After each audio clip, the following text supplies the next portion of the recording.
Hello everyone, आप सभी का स्वागत है हिंदी ऑडियो बुक 11 पर। आज हम इस वीडियो में चर्चा करेंगे कि वीर्य रक्षा कैसे की जाए।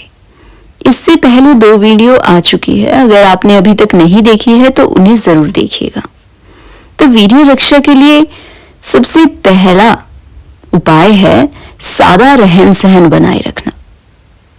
तेल और भांति भांति के इत्रों का प्रयोग करने से बचना। सादा रहन सहन तो बड़प्पन का द्योतक है। दूसरों को देखकर उनकी अप्राकृतिक व अधिक आवश्यकताओं वाली जीवन शैली का अनुसरण नहीं करो। कम तेल का इस्तेमाल करो और अलग अलग इत्रों के प्रयोग से बचो। लाल रंग के भड़कीले और रेशमी कपड़े पहनने से बचो और उपयुक्त आहार करो। ईरान के बादशाह वहमन ने एक श्रेष्ठ वैद्य से पूछा, दिन में मनुष्य को कितना खाना खाना चाहिए? 100 दिरहम। वैद्य ने कहा, अर्थात 39 तोला। इतने से क्या होगा?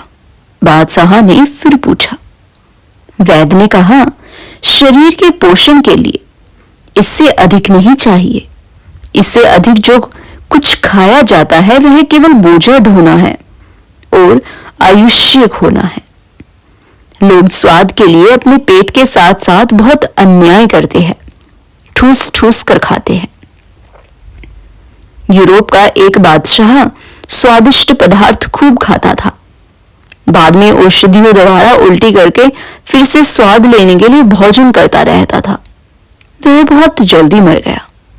इसलिए जिह्वा को नियंत्रण में रखे। क्या खाए, कब खाए, कैसे खाए और कितना खाए, इसका विवेक नहीं रखा तो पेट खराब होगा, शरीर को रोग घेर लेंगे, वीर्य नाश को प्रोत्साहन मिलेगा और अपने को पतन के रास्ते जाने से नहीं रोक सकोगे। भोजन हमेशा शांत मन, प्रेम पूर्वक और पवित्र स्थान पर बैठकर ही करना चाहिए। जिस समय नासिका का दाहिना स्वर अर्थात सूर्य नाड़ी चालू हो उस समय भोजन करें तो भोजन शीघ्र पच जाता है, क्योंकि उस समय जठरांगनी प्रबल होती है। भोजन के समय यदि दाहिना स्वर चालू नहीं हो तो उसको चालू कर लो। इसकी विधि है, बाएं काख में अपने दाहिने हाथ की मुट्ठी रखकर बगल को जोर से दबाओ या फिर बाई करवट लेट जाओ। थोड़ी ही देर में दाहिने अर्थात सूर्य स्वर चालू हो जाएगा। रात्रि को बाई करवट लेटकर ही सोना चाहिए। दिन को सोना उचित नहीं, किंतु यदि सोना आवश्यक हो तो दाहिनी करवट ही लेटना चाहिए। एक बात का खूब ख्याल रखो, यदि पेय पदार्थ लेना हो तब चंद्र अर्थात 22 स्वर चालू हो तभी लो। यदि सूर्य स्वर चालू हो और आपने दूध, कॉफी, चाय, पानी और कोई भी पदार्थ पिया तो वीर्यनाश होकर रहेगा। खबरदार, सूर्य स्वर चल रहा हो तब कोई भी पेय पदार्थ न ले। उस समय यदि पेय पीना पड़े तो दाहिना नथुना बंद करके बाएं नथुने से श्वास लेते हुए पिए। अधिक पकाया हुआ, तेल में तला हुआ, मिर्च मसाले युक्त, तीखा, खट्टा, चटपटेदार भोजन वीर्य नाड़ियों को शुद्ध करता है। अधिक गर्म भोजन और गर्म चाय से दांत कमजोर होते हैं और वीर्य भी पतला पड़ता है। भोजन खूब चबा चबा कर करो। थके हुए हो तो तत्काल भोजन न करो। भोजन के तुरंत बाद विश्राम न करो। भोजन के पहले पानी न पियो। भोजन के बीच में तथा भोजन के 1 घंटे के बाद पानी पीना हितकर होता है। शमनेन्द्रिय स्नान सोच के समय एवं लघु शंका के समय साथ में गिलास अथवा लोटा में ठंडा जल लेकर जाओ और उसे शिश्नेन्द्रिय को धोया करो। इससे काम वृत्ति का शमन होता है और शोपन दोष नहीं होता। उचित आसन एवं व्यायाम करो। स्वस्थ शरीर में स्वस्थ मन का निवास होता है। A healthy mind resides in a healthy body. जिसका शरीर स्वस्थ नहीं रहता उसका मन अधिक विकारग्रस्त होता है। इसलिए रोज प्रातः व्यायाम एवं आसन करने का नियम बना ले। रोज प्रातःकाल 3 से 4 मिनट दौड़ने और तेजी से टहलने में भी शरीर को अच्छा व्यायाम मिल सकता है। सूर्य नमस्कार 13 तथा उससे अधिक किया करो तो उत्तम है। इसमें आसन एवं व्यायाम दोनों का समावेश होता है। व्यायाम से भी अधिक उपयोगी आसन है। आसन नाड़ियां शुद्ध करके उनमें सत्व गुण की वृद्धि करता है। वैसे तो शरीर के अलग अलग अंगों की पुष्टि के लिए अलग अलग आसन है, परंतु वीर्य रक्षा की दृष्टि से मयूरासन, पादम पश्चिमोत्तासन, सर्वांगासन थोड़ी बहुत सावधानी रख के हर कोई कर सकता है। इनमें पाद पश्चिमोत्तानासन सबसे उपयोगी है। आसन हर सुबह खाली पेट शुद्ध हवा में करना चाहिए। शौच, स्नान, व्यायाम आदि के पश्चात ही आसन करने चाहिए। स्नान से पूर्व सूखे तौलिए तथा हाथों से सारे शरीर को खूब रगड़ो।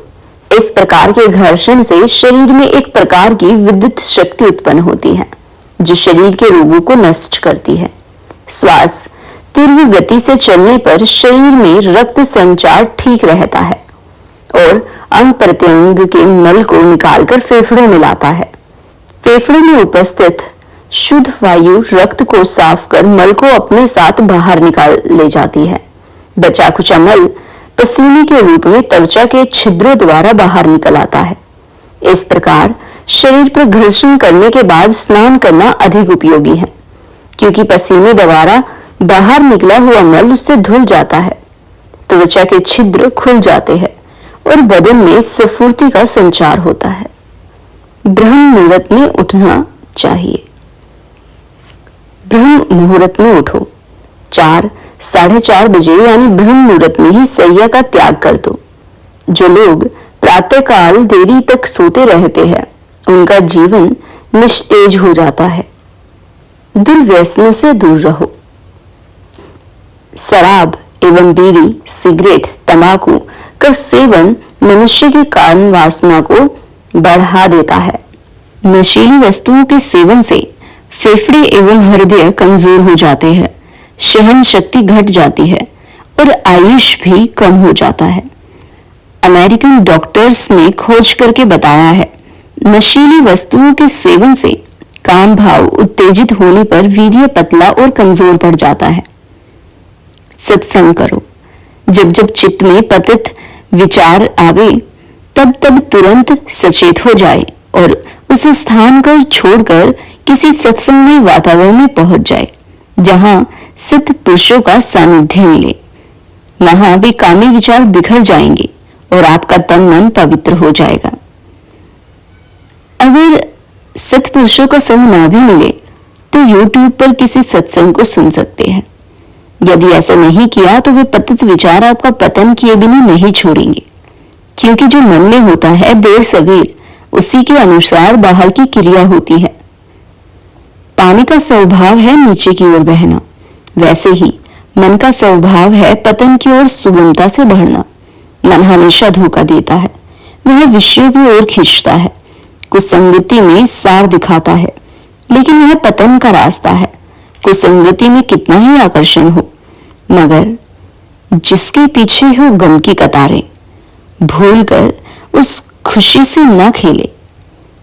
अभी तक जितना भी नुकसान हो चुका वो हो चुका। अभी तक जितना भी नुकसान हो चुका सो हो चुका। अब सत्संग शुरू करो। शुभ संकल्प करो। शुभ संकल्प करो, जैसा आप सोचते हो वैसा ही आप हो जाते हो।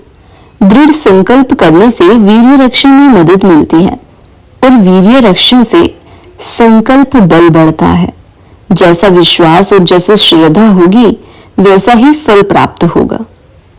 अति खाना, अति सोना, अति बोलना, अति यात्रा करना, अति मैथुन करना अपनी सुषुप्त योग्यताओं को धाराशाही कर देता है, जबकि संयम और पुरुषार्थ सुषुप्त योग्यताओं को जगाकर जगदीश्वर से मुलाकात करा देता है।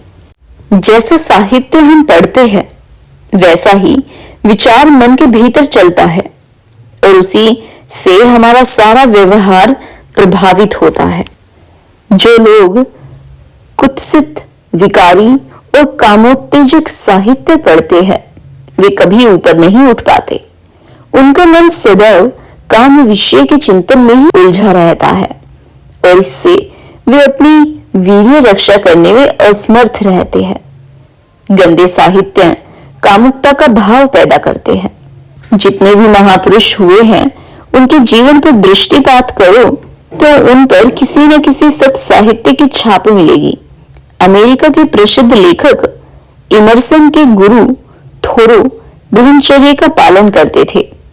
उन्होंने लिखा है, मैं प्रतिदिन गीता के पवित्र जल से स्नान करता हूँ। यद्यपि इस पुस्तक को लिखने वाले देवताओं को अनेक वर्ष बीत गए हैं, लेकिन इसके बराबर की कोई पुस्तक अभी तक नहीं मिली। योगेश्वरी माता गीता के दूसरे एक विदेशी विद्वान इंग्लैंड के F.H. मॉलन कहते हैं, बाइबल का मैंने यथार्थ अभ्यास किया है। जो ज्ञान गीता में है वह इस या यहूदी बाइबलों में नहीं है। मुझे यही आश्चर्य होता है कि भारतीय नवयुवक यहाँ इंग्लैंड तक पदार्थ विज्ञान सीखने क्यों आते हैं। निसंदेह पाश्चात्यों के प्रति उनका मोह ही इसका कारण है। उनके भोले भाले हृदयों ने निर्दयी और अविनम्र पश्चिम वासियों के दिल अभी पहचाने नहीं है। इसलिए उनकी शिक्षा से मिलने वाले पदों की लालच में वे उन स्वार्थियों के इंद्रजाल में फंसते हैं। अन्यथा तो जिस देश या समाज को गुलामी से छूटना हो उसके लिए तो यह अधोगति का ही मार्ग है। मैं ईसाई होते हुए भी गीता के प्रति इतना आदर सम्मान इसलिए रखता हूं कि जिन गूढ़ प्रश्नों का हल पाश्चात्य वैज्ञानिक के पास नहीं, वह हल इस गीता ग्रंथ ने शुद्ध और सरल रीति से दे दिया है। गीता में कितने ही सूत्र अलौकिक उपदेशों से भरपूर है। इसी कारण गीता जी मेरे लिए साक्षात योगेश्वरी माता बन गई है। विश्व भर के सारे धन से भी न मिल सके भारतवर्ष का यह अमूल्य खजाना है। ऐसी कई पुस्तकें हैं। ऐसी वैसी विकारी और कुत्सित पुस्तिकाएं हो तो उन्हें उठाकर कचरे में फेंक दो, चूल्हे में जलाकर राख कर दो, मगर ना तो स्वयं पढ़ो और न दूसरों के हाथ लगने दो। प्रातःकाल स्नानादि के पश्चात, दिन के व्यवसाय में लगने से पूर्व एवं रात्रि को सोने से पूर्व कोई न कोई आध्यात्मिक पुस्तक पढ़ना चाहिए। इससे वे ही सतोगुणी विचार मन में घूमते रहेंगे जो पुस्तक में होंगे और हमारा मन विकारग्रस्त होने से बचा रहेगा। लंगोटी पहनने का भी आग्रह रखो।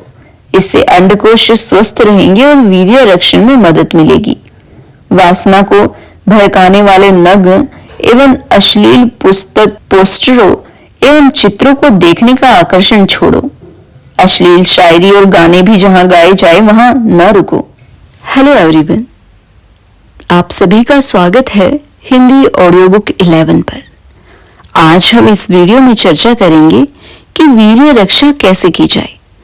केवल वीर्य रक्षा ब्रह्मचर्य नहीं है, यह तो ब्रह्मचर्य की साधना है। यदि शरीर द्वारा वीर्य रक्षा हो और मन बुद्धि में विषयों का चिंतन चलता रहे तो ब्रह्मनिष्ठा कहाँ हुई। फिर भी वीर्य रक्षा द्वारा ही उस ब्रह्मानंद का द्वार खोलना शीघ्र संभव होता है। वीर्य रक्षण हो और कोई समर्थ ब्रह्मनिष्ठ गुरु मिल जाए तो बस फिर और कुछ करना शेष ही नहीं रहता। फिर वीर्य रक्षण में परिश्रम नहीं करना पड़ता, वह सहज होता है, साधक सिद्ध बन जाता है। फिर तो उसकी दृष्टि मात्र से कामुक भी संयमी बन जाता है। विवेकानंद कहा करते थे कि भारतीय लोग अपने संकल्प बल को भूल गए हैं, इसलिए गुलामी का दुख भोग रहे हैं। हम क्या कर सकते हैं। ऐसे नकारात्मक चिंतन द्वारा वे संकल्पहीन हो गए हैं। जबकि अंग्रेजों का बच्चा भी अपने को बड़ा उत्साही समझता है और कार्य में सफल हो जाता है, क्योंकि वह ऐसे विचार करता है, मैं अंग्रेज हूं, दुनिया के बड़े भाग पर हमारी जाति का शासन रहा है।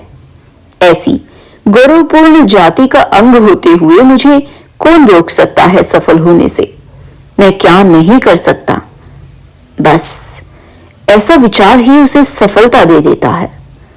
जब अंग्रेज का बच्चा भी अपनी जाति के गौरव का स्मरण कर दृढ़ संकल्पवान बन सकता है, तो आप क्यों नहीं बन सकते?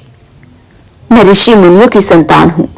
भीष्म जैसे दृढ़ प्रतिज्ञ पुरुषों की परंपरा में मेरा जन्म हुआ है। गंगा को पृथ्वी पर उतारने वाले राजा भगीरथ जैसे दृढ़ निश्चयी महापुरुष का रक्त मुझ में बह रहा है। समुद्र को भी पी जाने वाले अगस्त्य ऋषि का मैं वंशज हूं। श्री राम और श्री कृष्ण की अवतार भूमि भारत में, जहां देवता भी जन्म लेने को तरसते हैं, वहां मेरा जन्म हुआ है। फिर मैं ऐसा दीनहीन क्यों? मैं जो चाहूं सो कर सकता हूं। आत्मा की अमरता का, दिव्य ज्ञान का, परम निर्भीयता का संदेश सारे संसार को जिन ऋषियों ने दिया, उनका वंशज होकर मैं दीनहीन नहीं रह सकता। मैं अपने रक्त के निर्भीयता के संस्कारों को चबाकर रहूंगा। मैं वीर्यवान बनकर रहूंगा। ऐसा दृढ़ संकल्प हर एक भारतीय बालक को करना चाहिए। श्री कृष्ण परमहंस कहा करते थे, किसी सुंदर स्त्री पर नजर पड़ जाए तो उसमें मां जगदम्बा के दर्शन करो। ऐसा विचार करो कि यह अवश्य देवी का अवतार है, तभी तो इसमें इतना सौंदर्य है। मां प्रसन्न होकर इस रूप में दर्शन दे रही है, ऐसा समझकर सामने खड़ी स्त्री को मन ही मन प्रणाम करो। इससे तुम्हारे भीतर काम विकार नहीं उठ सकेगा। प्राय स्त्री को माता के समान और प्राय धन को मिट्टी के ढेले के समान समझो। शिवाजी के पास कल्याण के सूबेदार की स्त्रियों को लाया गया था, तो उस समय उन्होंने यही आदर्श स्थापित किया था। उन्होंने उन स्त्रियों को मां कहकर पुकारा और उन्हें कई प्रकार के उपहार देकर सम्मान सहित उनके घर वापस भेज दिया। शिवाजी परम गुरु समर्थ रामदास के शिष्य थे। अर्जुन और उर्वशी का प्रसंग कुछ ऐसा है। अर्जुन सशरीर इंद्र सभा में गया तो उसके स्वागत में उर्वशी, रंभा आदि अप्सराओं ने नृत्य किए। अर्जुन के रूप सौंदर्य पर मोहित हो उर्वशी रात्रि के समय उसके निवास स्थान पर गई और प्रणय निवेदन किया, तथा साथ ही इसमें कोई दोष नहीं लगता। इसके पक्ष में अनेक दलीलें भी थी, किंतु अर्जुन ने अपने दृढ़ इंद्रिय संयम का परिचय देते हुए कहा, मेरी दृष्टि में कुंती, माद्री और सची का जो स्थान है वही तुम्हारा भी है। तुम मेरे लिए माता के समान पूज्य हो। मैं तुम्हारे चरणों में प्रणाम करता हूं।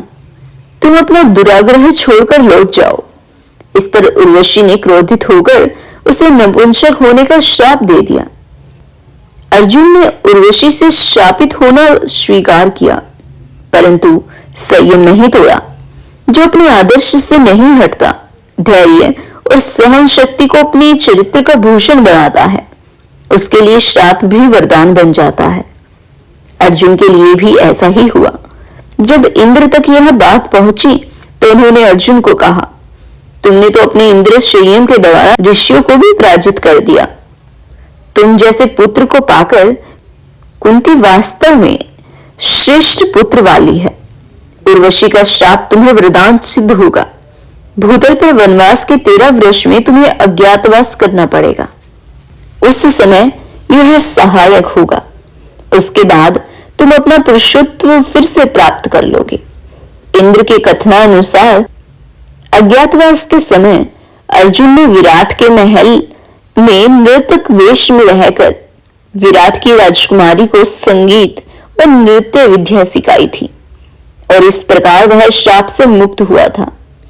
पर स्त्री के प्रति मातृभाव रखने का यह एक सुंदर उदाहरण है। ऐसा ही एक उदाहरण वाल्मीकि कृत रामायण में भी पाया जाता है। भगवान श्री राम के छोटे भाई लक्ष्मण को जब सीता जी के गहने पहचानने को कहा गया तो लक्ष्मण जी बोले, हे तात, मैं तो सीता माता के पैरों के गहने और नुपुर ही पहचानता हूं।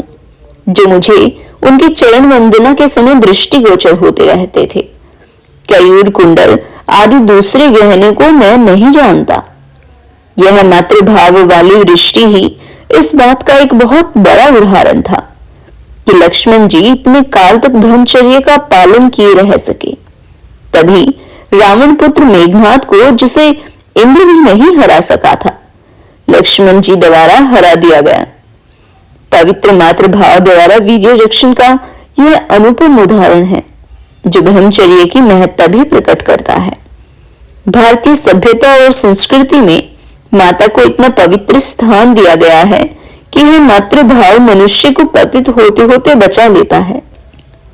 श्री रामकृष्ण एवं अन्य पवित्र संतों के समक्ष जब कोई स्त्री कुचेष्टा करना चाहती, तब वे सज्जन साधक संत यह पवित्र मातृभाव मन में लाकर विकार के फंदे से बच जाते। यह मातृभाव मन को विकारी होने से बहुत हद तक रोके रखता है। जब भी किसी स्त्री को देखने पर मन में विकार उठने लगे, उस समय सचेत रहकर इस मातृभाव का प्रयोग कर लेना चाहिए।